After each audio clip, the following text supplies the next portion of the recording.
What's up, guys? In this video, we're going to be listening to Screaming Females' new album. What's it called? It's called Desire Pathway. Desire Pathway. Stick around and you'll hear our review, our ratings. We'll talk about our favorite songs and all our thoughts on the record. So keep watching. All right. Cut. Keep recording. Keep recording. Yes. All right.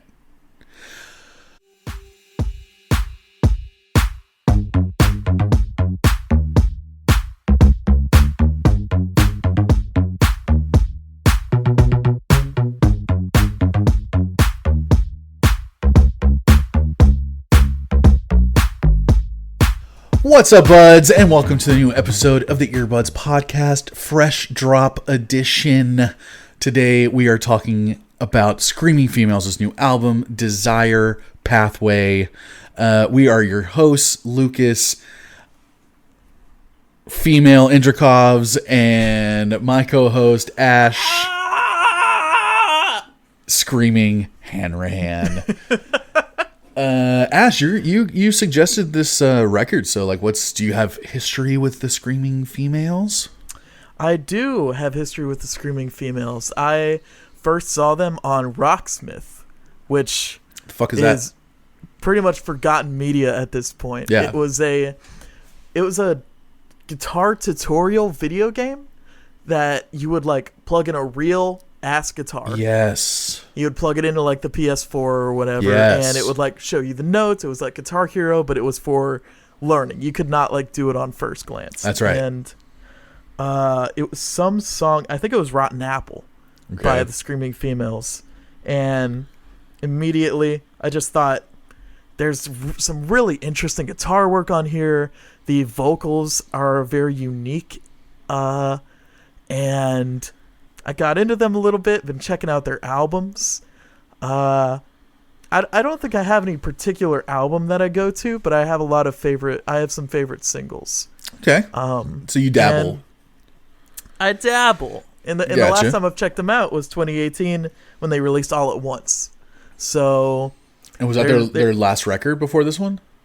There's been a record between that in 2019. So it's been a couple records. It's been 4 years since the last time I've listened to them. I'm excited to see how they've developed, if they've developed. Nice. I have very limited exposure to Screaming Females, but I did check out a couple songs before we jumped on to record, and I'm looking forward to hearing this. It sounds like they kind of bounce all over the place a little bit, but very guitar driven rock music. A little bit of background on Screaming Females. They are from Jersey, New Brunswick, New Jersey. Marissa Paternoster on guitar and vocals, Jared Doherty on the drums, and Mike Abate on bass. Their debut album was 2006, dude. They've been doing this for 17 years at this point. They've been going at it. They started, their first name of their band was called Surgery on TV when they were in high school. Kind of a weird name. They changed after a couple lineup changes. They changed the band name to Screaming Females, and apparently they got kind of popular in New Brunswick, New Jersey, in the basement scene. Oh, which sounds pretty fucking cool, to be honest.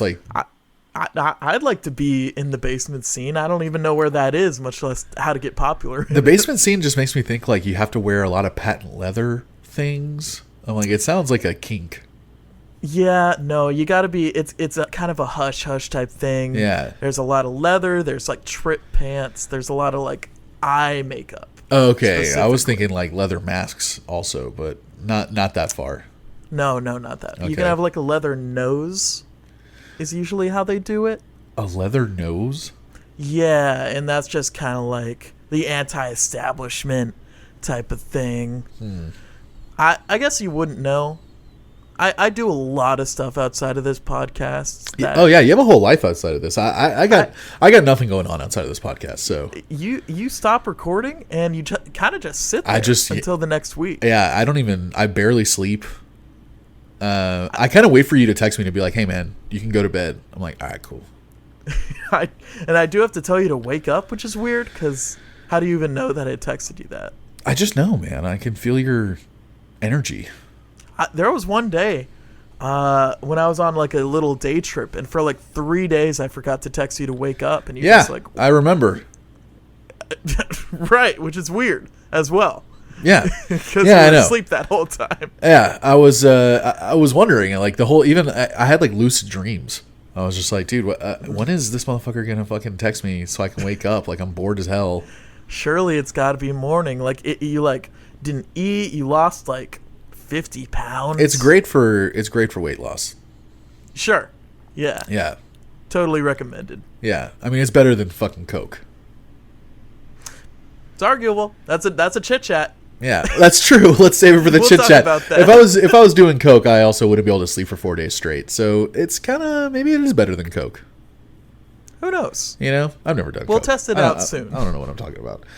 This album is another fucking 10-song record. Another clear mark and A and B side songs, and it's so weird. I feel like that's happened like 4 times in a row now.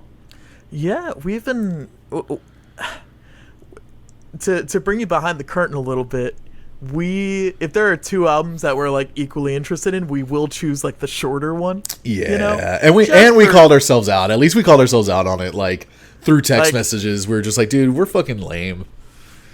It just happens, you know. I know it takes time. These things take time.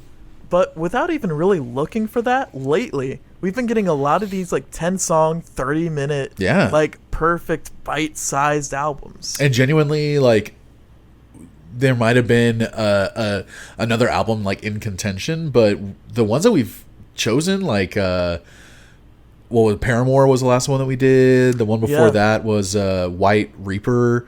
White Reaper. Yeah, you know, it was kind of like we were already interested in the album that we ended up going with. So it was kind of like, or we could do this one, and it wasn't like, oh, well, between these two and these two, this one's 5 minutes shorter, so let's go with White Reaper for some reason. It's like, no, we genuinely were like into all these albums, and it's just weird that we have noticed with almost every album that we've listened to that's come out this year that there is a clear difference between the A side and the B side in terms of the quality and vibe of the songs. And I wonder if that is because of the like degrading accessibility of CDs and the like continuing upslope of vinyls. Yeah, you know, I haven't made that connection, but you're right. It seems to be like the best, like the most accessible physical medium these days, which is really weird. I don't think it's weird. I think it makes sense because it's a physical thing that you can hold. I think a lot of people are like tired of ebooks and streaming music and, you know, fucking ordering your food that comes in the door, like on your doorstep, you know, like there's the way that so many people are living right now. It's just like order everything from Amazon and it'll be here in 2 days. Like, who gives a shit? I don't want to go to the store. I don't want to look at stuff. Like, it's like, I feel like normal retail is never going to truly die because there's going to be enough people that like to go out and actually like hold the thing that they're about to buy and look at the 2 options that they have and compare the 2. So like for me, vinyl is really fun to be a part of that scene, especially because like now it's like most vinyl is going to be colored. It's going to be like cool, you know, covers. You get some extras with it. And a lot of times when you buy a vinyl record, you get a free download to like download the digital album as well. So it's like, why would I get a CD? Like my brand new laptop doesn't even have a fucking CD drive in it. Yeah, CD drives have been less like cars don't even have CD drives. Yeah, my car doesn't have a fucking CD drive in it. It's, I don't know, man. And vinyl's also like you could just put it on your wall and it's like a piece of art. That's it's true. Like decor. Yeah, you know? That's true. And you can take like the actual vinyl sleeve and just like literally frame it. They sell frames for that shit now. So yeah, I get it, man. But I didn't make that connection. That's actually really smart. Like I didn't think about the fact that like vinyls are getting bigger now. Like maybe people are just, all right, let's do, you know, a even number of songs and have a clear A B side. But I'm hoping from, you know, our past experiences, the A and B side thing the B side has been a little disappointing on the records that we've listened to, and disappointing might be a strong word, right? But it's just that they more often than not seem to put the songs that they worked harder on, the songs they're more confident in, on the first half of the album, while kind of the B side, the second half, like tracks 5 to 10, kind of being filler a little bit. Yeah, you know, I was listening to an album that came out in 1999 yesterday, and I was talking all about it with a friend of mine. And one of the things I called out was how I love how the track listing was structured. I'm like, man, like they mixed in all the like slower songs in there perfectly to where it didn't like they stood out, but they stood out for a good reason because it was a little bit of a break or just kind of like a vibe switch up, you know. And we talked about that for so long. Like most of our episodes that we've done have been like old records that we wanted to talk about, and like some of our favorites and stuff. And that's something that we called out a lot. They were just like, man, it really feels like they thought this through. And now we've kind of this year we've switched to only new albums, and we're realizing like, wow, it sounds like there's been a shift in priority with either the record labels or the artists, where they're just like front load the fucking record, make people love it 5 songs in, and then put what we might consider weaker material in the back half of the record, and then everyone kind of like maybe it's more forgivable because that first half is so fucking fire, you know. And I just don't see it. If you got a vinyl, you can just stop. Yeah, you don't have to flip over to side B. Yeah, you don't have to flip it over. But I don't know. We're just kind of two observers of music. We are not in the industry. If any of y'all have an explanation, if you think we're going fucking crazy, if you think we're fucking senile and we have no idea what we're talking about, tell us. Yeah, I'd love to know. I'd love to hear people's input and theories on this, because we're almost like in tinfoil hat area like when we're talking about it. Honestly, yeah. Yeah, so like we're building conspiracies, and we need someone to bring us back down to earth a little bit. But I'm ready to fucking listen to this album, man. I'm looking forward to this. If you guys are watching this on YouTube, you're not gonna be able to hear the songs. You're not gonna really hear our thoughts in between songs. We usually pause in between songs and share our thoughts like real time. YouTube won't let us do that. So if you guys want to actually hear the music and want to hear our like track by track commentary, look up Earbuds on Spotify. That's where you'll be able to hear all the tracks and all our thoughts in between. But if you want to keep watching this on YouTube, stick around, and we'll basically cut this to where right when we're done listening to the album, and we get into all our thoughts, and we kind of wrap it all up at the end. So if y'all want the deep dive, if y'all want the detail, go to Spotify. You want the nice bite-sized fucking morsel, stay on YouTube. Yeah. Just fucking decide. And it's not too bite-sized, honestly. Like, our intro has been over 10 minutes at this point. So you're going to get plenty of thoughts and conversation if you stick around on YouTube. But let's get into it, man. Brass Bell opening track on Screaming Females. I'm ready. Let's do it, baby. Let's do it. Yes, so we just got done listening to Desire Pathway by Screaming Females, and spoiler alert, I don't think either of us were very big fans of this album. No. I'll go first with my review and my rating.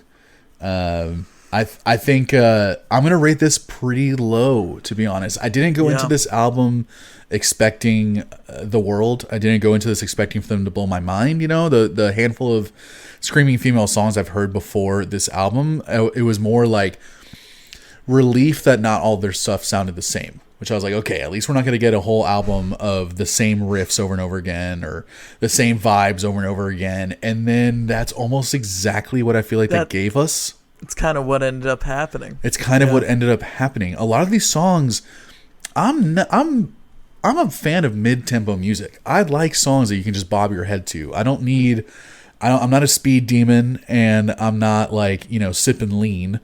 So I appreciate mid-tempo music, and that's usually what I fucking jam to. But this was so mid-tempo that they sounded bored. It sounded like they lacked energy through the entire record. They lacked drive. Yeah. They lacked emotion. For an alternative rock album, it was very boring and slow and sleepy. The things I liked about it, the guitar tone. Yes. Marissa, I think her name's Marissa. I want to make sure I get that right. Marissa's vocals. I think the overall production was decent. It was good. It was fine. Sure. In terms of A side versus B side, which is, something that we were talking about that before we even started listening to the record. Like, let's see how this plays out. I think they were pretty even. Inconsequential. Is what yeah. I would say. Yeah. I think the track listing on the album made sense. The slower songs were kind of mixed in.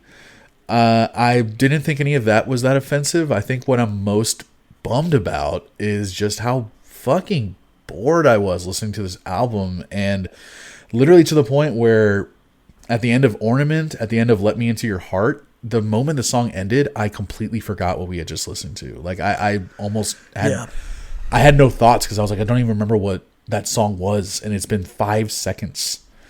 Pretty big bummer. Stereo Gum made this their album of the week, which also got me, which got me pretty excited to listen to this.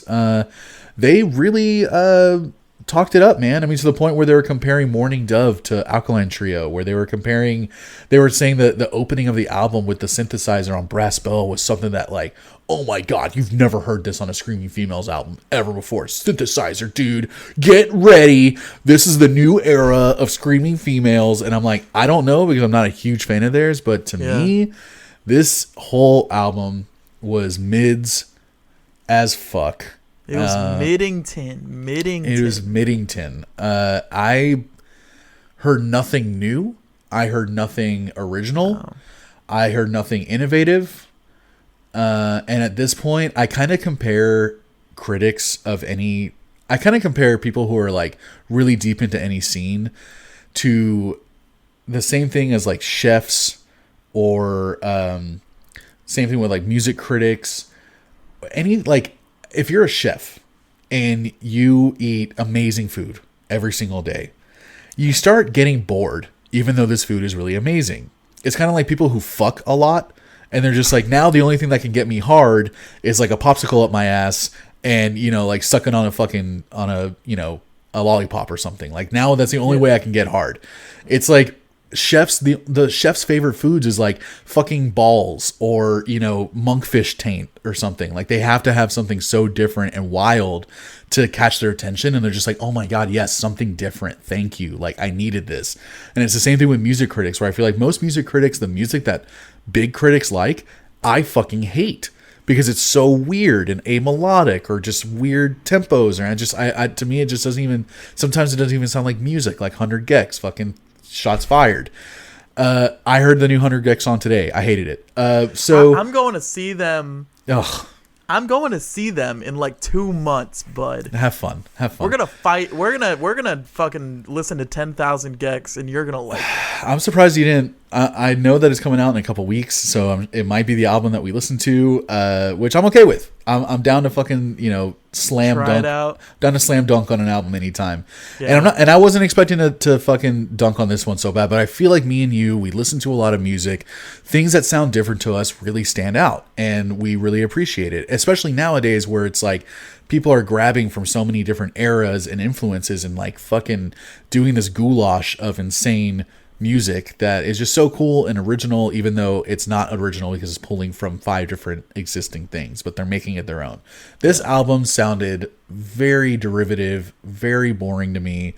And at the end of the day, I mean, Marissa's vocals, yes, I say that's one of the things I liked the most about this album, but also it got kind of tired. The bass and the drums never really stood out to me on any of the songs, and the bassist, I think it was on Ornament, maybe, that I was just like, oh cool, the bassist did something cool. So honestly, not a big fan of this record. None of these songs I'm going to go back and listen to. No. I'm going to give this, and we're usually, it's usually one side of the coin. It's like, for albums that we just listened to, we either are going to give it a much higher rating than we normally would if we listened to it multiple times before we talked about it, or on the other side of the coin, we give it a way lower rating than we would, because it's like, this is just our first impression, and we're emotional right now. So I'm gonna keep the same energy that I've had this whole fucking review, and I'm gonna say I'm giving this album a 2.0 out of 10. Yeah, I would say that's fair. It feels harsh, but it's just how I'm fucking feeling, man. I would second everything you say. I'd say even past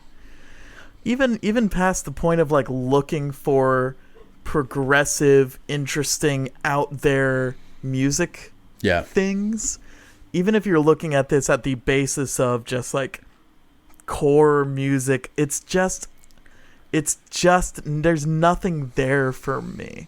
Right. There's no like real emotion instilled in there. There's, I don't know. It's like the songs are too, I don't know. It just sounds heartless. It sounds like a plateau. It sounds like the uninspired. Is that what the word you might be looking for? Uninspired. Yeah, it sounds uninspired. It just sounds like the dying breath of a band that's kind of lost all inspiration. Oh, god damn. Spicy. That's a spicy fucking meatball. But I don't know, man. These guys have been going since 2006. Yeah, 17 years, man. You know, it's going to be hard to come up with shit that interests you for album after album after album for a 3-piece band.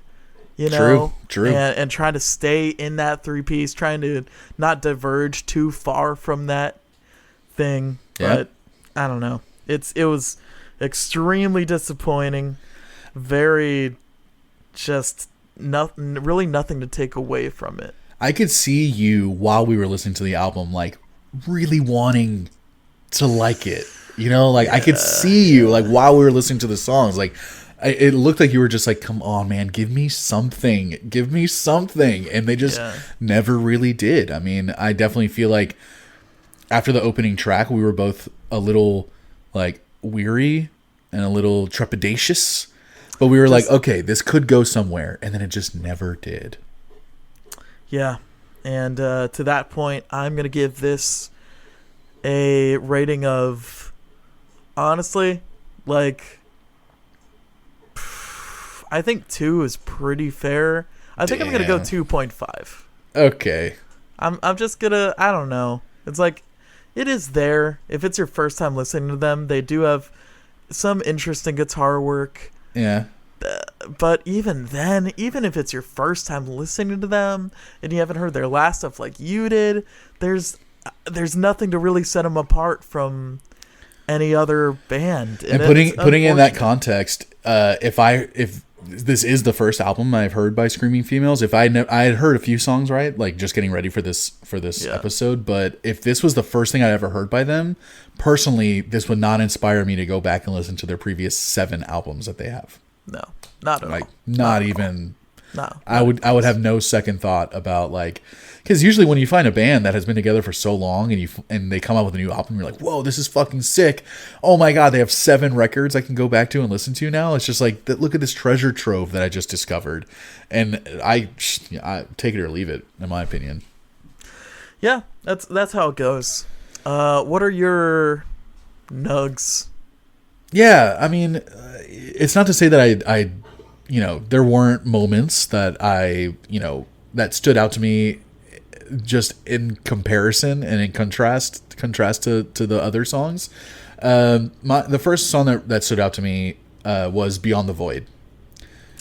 Yeah, Beyond the Void had that swingy rhythm. It was like old elven hymn. Yeah, that old timey folk rock vibe to it. I liked the guitar work on it. I thought it was, next to Titan, probably the most interesting guitar work on the record. That was also one of my favorite tracks on the record. Beyond the Void? Yeah, Beyond the Void. Yeah, that was one that, it's track number 4. The 3 songs before it were all pretty in line with each other. Beyond the Void was the first one where we were like, okay, like you said, the kind of swingy beat. They had a little bit of a like ebb and flow to the feeling of the song, but even then, I'm not gonna listen to the song again. So, what's your second choice nug? My dog is going crazy, by the way. My second choice nug is Ornament. It was kind of between that and Titan, but Titan was too little too late. Yeah. And Ornament, the only reason I picked it is because it was my favorite chorus on the record. I liked the guitar work. I liked the vocal melody in line with that guitar work. But aside from that, a pretty forgettable song. I liked Desert Train, kind of for it being that stereotypical Screaming Female song. But I don't know. Yeah. It was hard for me to pick my second choice, Nug, but I would say, looking back at this track list now, I would say it's probably Morning Dove. Yeah. I did not mind the kind of Joan Jett, kind of like fist pumping type of rhythm that they had to it. You know, Yeah. I was set up for disappointment when Stereo Gum said that it reminded them of Alkaline Trio. Don't really hear that too much in the song, but yeah, I would say it's like the least offensive out of all the other ones. So yeah, Morning Dove is, I guess, my second favorite song. You know, and that's how it goes sometimes, guys. Sometimes you gotta get these kind of lukewarm, uninteresting albums to make you reappreciate the really good stuff and the really bad stuff you hear. Yeah. You know, I don't know, kind of reset you on your bullshit, on your hubris. Yeah, you know, they can't all be winners, man, but we definitely want to know what you guys think. You know, this album was not for us, but clearly this album is meant for someone. If you guys are Screaming Females fans, like, let us know what you guys thought of the record. If this is your first time listening to Screaming Females, like, I want to know also, like, what you guys thought as a complete outsider to a band that's been together for almost 2 decades. Yeah.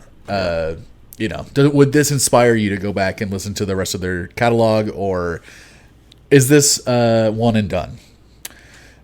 I want to know. But in the meantime, while you're formulating your opinions and you're trying to come up with your thoughts, subscribe to our YouTube, fucking Earbuds Podcast. On Instagram, we are EBPcast.